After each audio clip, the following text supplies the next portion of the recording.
बिस्मिल्लाहिर्रहमानिर्रहीम अस्सलाम वालेकुम। की हाल है भैनों भराओ। उम्मीद है तुसी सब खैरियत नाल होगे। अल्लाह पाक तुहानू खुशो खुरम रखे ते आबाद रखे। जिवें पता है तुहानू कि अज ईद का मौका है तो सब ईद दियां तैयारियां च लगे हुए ने। मैं भी ईद दे लई शीर खोरमा बनाने लगी हाँ तो मैं क्या तुहाडे नाल शेयर कर लवां।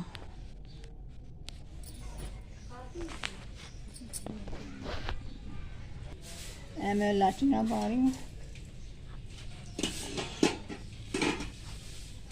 दुध नूं उबाला दवा लिया ते हुण भाई दी फरमाइश है कि थोड़ियां को मैनू ना शीर खोरमा बना के दिओ तो मैं उन्हां लिए शीर खोरमा थोड़ा बना रही हूँ। हुण सेवियां पा रही हूँ।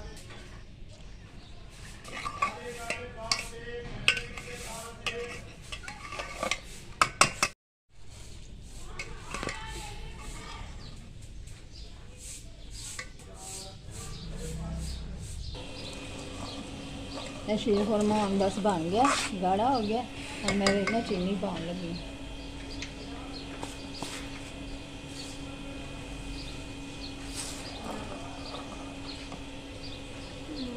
एकदम से डालो, एकदम से डालो।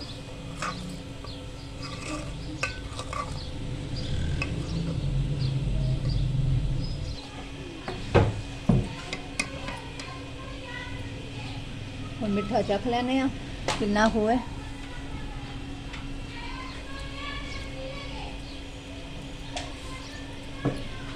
हल्का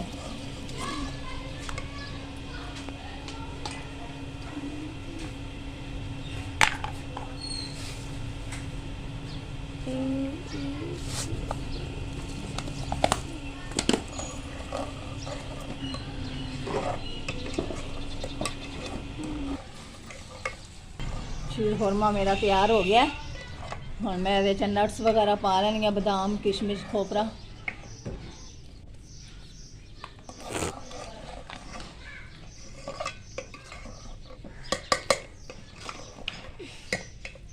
हुण इस तो बाद ना मैं खीर पकाना रखांगी। खीर मैं हुण डोंगे च पलटा लिया शीर खोरमा, बस तैयार हो गया पक गया। मैं खीर बनाने लगी हाँ तो मैं हुण इलाचियां ते चावल वगैरह पा के ते खीर रख देंगी पकन।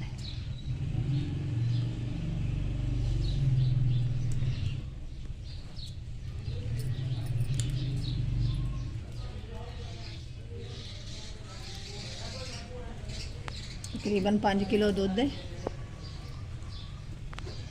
चावल मैं पान लगी।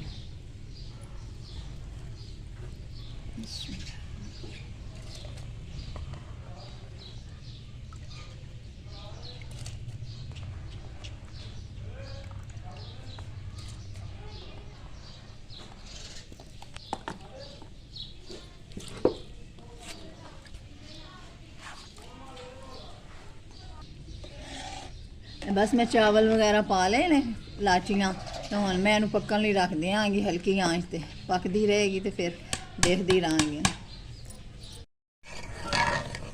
खीर हाले पकती पई है, हाले थोड़ी गाढ़ी हो गई है और मज़ीद गाढ़ी हो जाए तो फिर चीनी वगैरह पाएंगे।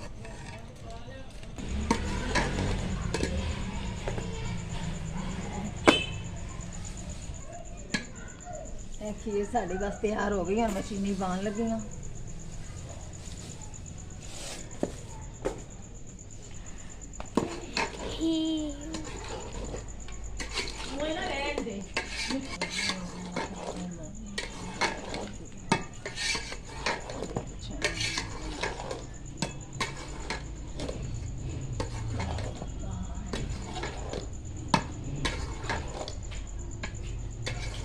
खीर तैयार हो गई है साड़ी, बस हुण मैं उतारन लगी हाँ। देखो साड़ी खीर तैयार हो गई है।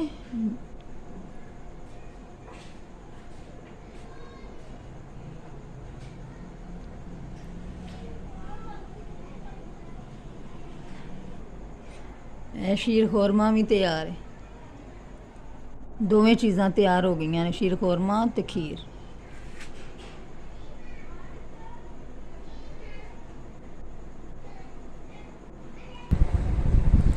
ए देखो अबीहा ने मेहंदी लगा ली है,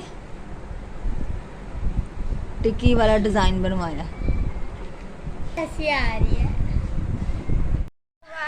खैर मुबारक, अजान नमाज पढ़ के आ गया। ए देखो मैं आज बना रही हूँ बड़ा गोश्त, अचार गोश्त बना रही हूँ। ਤੁਹਾਨੂੰ मेरी तरफों सब भैन भरावां नूं बहुत बहुत ईद मुबारक। ਇਹ ਵੇਖੋ ਹੁਣ मैं कीमा बना रही हाँ।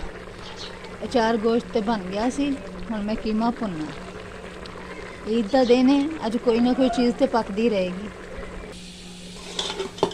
बस हम कीमा जड़ा ना भुनन लगी हाँ, गल गया।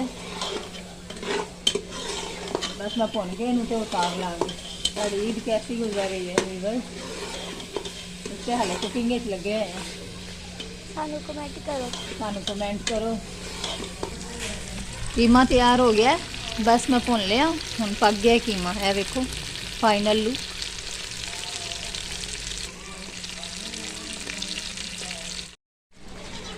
है देखो मेरा अचार गोश्त तैयार हो गया।